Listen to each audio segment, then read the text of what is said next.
há recordes e recordes.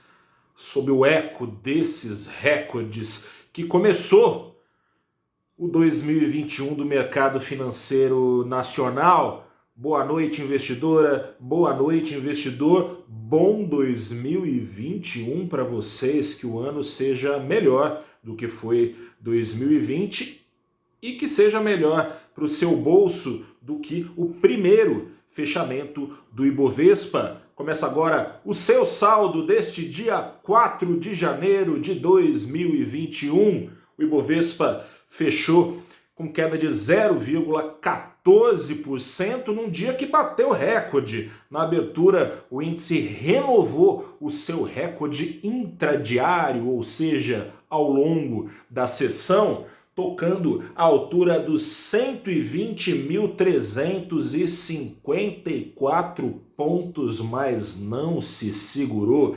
Fechou na casa dos 118 mil pontos, enquanto o dólar disparava no mundo todo. Aqui no Brasil, a disparada do dólar comercial foi de 1,57% para os R$ 5,27. Recordes e recordes pelo seguinte: desde outubro, a pandemia de Covid-19, semana sim, outra semana também, bate recordes lá nos Estados Unidos, a maior economia do mundo. É recorde também, é bem verdade, desde o ano passado, a injeção de dólares, a injeção de euros praticadas pelo Banco Central dos Estados Unidos e pelo Banco Central da zona do euro. Desde o ano passado, isso ajudou os índices de Nova York a abrirem, renovando recorde. O Ibovespa acompanhou, mas também acompanhou o mergulho, queda das bolsas de Nova York, numa realização dos lucros obtidos no ano passado. O último pregão de 2020 foi de recordes de fechamento lá nos Estados Unidos, mas veio realização de lucros de olho nesses recordes da pandemia por lá. Aqui no Brasil não teve uma queda tão forte. O Ibovespa, que teve uma queda de aproximadamente 1% ao longo do dia, no pior momento, por causa da economia da China. Ficamos sabendo hoje que pelo 8º mês consecutivo, enquanto o mundo todo luta contra a Covid-19, a indústria da China pelo 8º mês consecutivo embicou para cima em dezembro. São 8 meses, portanto, de expansão. E a gente precisa destacar aqui a pandemia nesse cenário. Europa está brigando com a Covid-19. Hoje o Reino Unido, aliás, acaba de anunciar o seu terceiro lockdown por causa de recordes da pandemia. Na Ásia mesmo, perto da China, a situação está difícil. Hoje as bolsas por lá embicaram para cima, exceto no Japão, porque em Tóquio a situação está complicada. No país todo tem sido de renovação de recordes os últimos dias. Tóquio está pressionando o governo federal japonês para declarar estado de emergência no país. Lá embicou para baixo a bolsa de Tóquio. Mas a economia da China, no meio disso tudo, enquanto Europa, Estados Unidos e grandes economias, as três maiores, né, pensando na Europa como um todo, uma economia, a União Europeia, agora sem o Reino Unido, né, e pensando nos Estados Unidos, no Japão, três maiores economias do mundo estão lutando contra a Covid-19, mas ao menos pelos dados oficiais, a pandemia está praticamente superada na China, que cresce a todo vapor com base na sua economia local. Já desde agosto, na China não são registrados casos de contágio na casa dos 3 dígitos. Já desde março, foram só 4 dias em que essa marca foi batida lá na casa dos 2 dígitos de contágio por dia na China, considerando que o país tem 1,4 bilhão de habitantes, é um número bastante expressivo para a segunda economia do mundo, que segue crescendo, e isso importa muito para as receitas de Vale e Petrobras. As duas empresas dominam mais de 1/5 do Ibovespa. As ações da Vale hoje dispararam mais de 4,5%, as ações da Petrobras mais de 2%, siderúrgicas, que também são correlacionadas aos preços do minério, que subiram 3% na China, embicaram para cima também.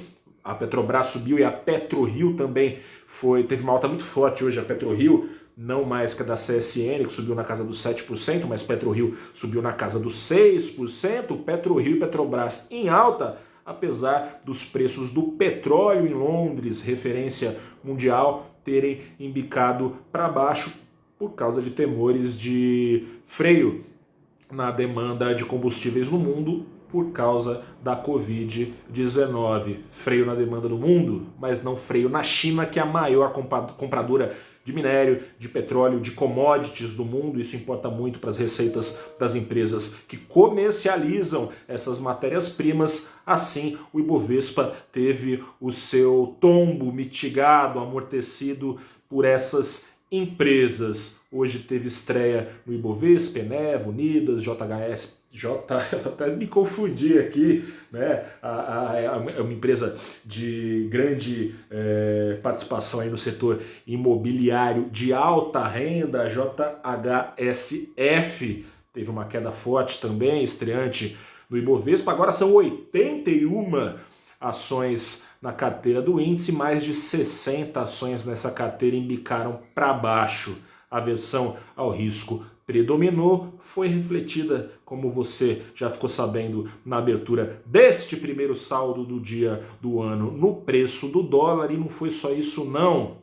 O preço do ouro em Nova York subiu quase 3%, a maior valorização diária desde abril, quando a gente ainda estava conhecendo a pandemia de Covid-19. Fora a pandemia, existe, claro, aqui no Brasil, um problema que não acabou com a troca de um dígito no calendário. A gente virou de 2020 para 2021, mas segue o risco fiscal, reformas sem perspectiva de aprovação tão cedo. Sobre isso, conversei hoje pela manhã com Álvaro Bandeira, economista-chefe do Banco Modal Mais. Conversei também com Marcos Molica, gestor do Opportunity. Você acompanha o Abrindo os Trabalhos, primeira abertura de trabalho do Valor Invest, lá no nosso canal no YouTube, também está lá no Facebook, no nosso Twitter. E eu vou ficando por aqui, desejando mais uma vez um 2021 melhor do que foi 2020, com vacinas o quanto antes nos seus braços aí do outro lado. Não só a nossa saúde, a nossa segurança sanitária depende disso, mas também o crescimento, claro, da economia brasileira. Vamos ver se nosso governo ajuda, né? Tá tendo dificuldades aí para conseguir as vacinas, também as seringas, as agulhas. Vamos ver.